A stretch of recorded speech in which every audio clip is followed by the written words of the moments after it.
ശ്രീ ഷാബു പ്രസാദ്, ഈ പ്രചരണം തുടങ്ങിയ സമയത്ത് പ്രചാരണം തുടങ്ങുന്നു, തീയതികൾ പ്രഖ്യാപിക്കുന്നു, പ്രചരണം തുടങ്ങി ആദ്യം കേട്ടത് നിതീഷ് കുമാർ വീണ്ടും ബീഹാറിന്റെ മുഖ്യമന്ത്രിയായി വരാൻ സാധ്യതയുണ്ടോ, വരുമോ, അതിനുള്ള അദ്ദേഹത്തിന്റെ ആരോഗ്യം, അതുമുതൽ ഇങ്ങോട്ടൊരു സൈലന്റ് വേവ് നിതീഷ് കുമാറിനെതിരെയുണ്ട്, പല ഘടകങ്ങൾ, അങ്ങനെ കുറേ കാര്യങ്ങൾ കേട്ടു.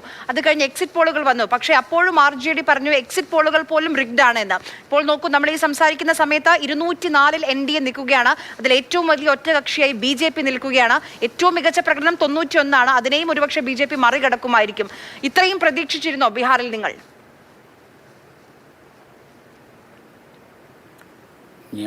ഇപ്പം എൻ്റെ കാര്യം എനിക്കറിയാമല്ലേ, എനിക്ക് പറയാൻ പറ്റുള്ളൂ. BJP പ്രതീക്ഷിച്ചിരുന്നോ എന്നുള്ളത് അതിൻ്റെ അകത്ത് വർക്ക് ചെയ്ത് ആ ഇലക്ഷനുമായിട്ട് ബന്ധപ്പെട്ട് പ്രവർത്തിച്ചിരിക്കുന്നവർക്കേ അറിയാൻ പറ്റുള്ളൂ. സത്യം ഞാൻ പറയാം, ഞാൻ പ്രതീക്ഷിച്ചിരുന്നില്ല.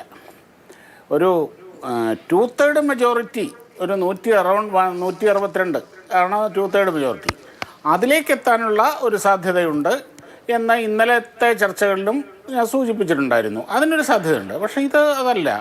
ഇപ്പം 3-2 കഴിഞ്ഞ് 4-3 കഴിഞ്ഞ് 5-4 ഭൂരിപക്ഷം എന്നുള്ള ഒരു അവസ്ഥയിലേക്ക് എത്തുകയാണ്. അതിപ്പോൾ 6-5 ആയെന്ന് തോന്നുന്നു. ആ ഒരു, അതായത് 82% സീറ്റുകളിലാണ് BJP വിജയിച്ചിരിക്കുന്നത്. അതായത് NDA സഖ്യം വിജയിച്ചിരിക്കുന്നത്. അത് സ്ട്രൈക്ക് റേറ്റ് എന്ന് പറഞ്ഞു കഴിഞ്ഞാൽ അത് അസാമാന്യമായ സ്ട്രൈക്ക് റേറ്റാണ്. ഇതിനു മുമ്പ് ഇതുപോലെ ഉണ്ടായത് 2010-ലെ ഇലക്ഷനാണ്. അന്ന് 206 സീറ്റുകളിലാണെന്നും തോന്നുന്നു NDA വിജയിച്ചിരുന്നത്. അപ്പോൾ ഇത് തെളിയിക്കുന്നത് എന്താണ് എന്ന് വെച്ച് കഴിഞ്ഞാൽ, അവിടെ ഉള്ളത് ഒരു ആൻറ്റി ഇൻകംബൻസി ഉണ്ടാകും എന്ന ഒരു പ്രചരണം ഉണ്ടായിരുന്നു. അതിന് സാധ്യതയുണ്ട്, നമുക്ക് പറയാൻ പറ്റില്ല. കാര്യം പറഞ്ഞാൽ ഇത്രയും കാലം നീണ്ട ഒരു കാലഘട്ടം ഭരിച്ച ഒരു സർക്കാരിനെ ഒന്ന് മാറ്റിയാൽ എന്താ എന്ന ഒരു ചിന്താഗതി ജനങ്ങളിൽ ഉണ്ടാകാൻ, സ്വാഭാവികമായിട്ട് ഉണ്ടാകാൻ സാധ്യതയുണ്ട്. പക്ഷേ ഇവിടുത്തെ അതുപോലും അവിടെ ഉണ്ടായില്ല. അങ്ങനെ പോലും ഇല്ല എന്നുള്ളതാണ് അവിടുത്തെ വാസ്തവം എന്ന് പറയുന്നത്.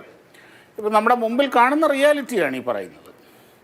അപ്പം ഇനി മറ്റൊന്ന് പിന്നെ നിങ്ങൾ പറഞ്ഞത് അതിൻ്റെ അകത്ത് ഒരു ചെറിയ ഒരു കുസൃതി ചോദ്യമാണെന്നുള്ളത് എനിക്ക് മനസ്സിലായി. അതായത് ഇനിയും നിതീഷ് കുമാറിനെ മുഖ്യമന്ത്രിയാക്കുമോ, അല്ലെങ്കിൽ ഇനിയും നിതീഷ് കുമാറിനെ വിട്ട് BJP അവരെ വിഴുങ്ങാൻ ശ്രമിക്കുമോ, ഇങ്ങനെയൊക്കെയുള്ള പലവിധ പൊളിറ്റിക്കൽ വ്യാഖ്യാനങ്ങൾ ഉണ്ടാകുന്നുണ്ട്.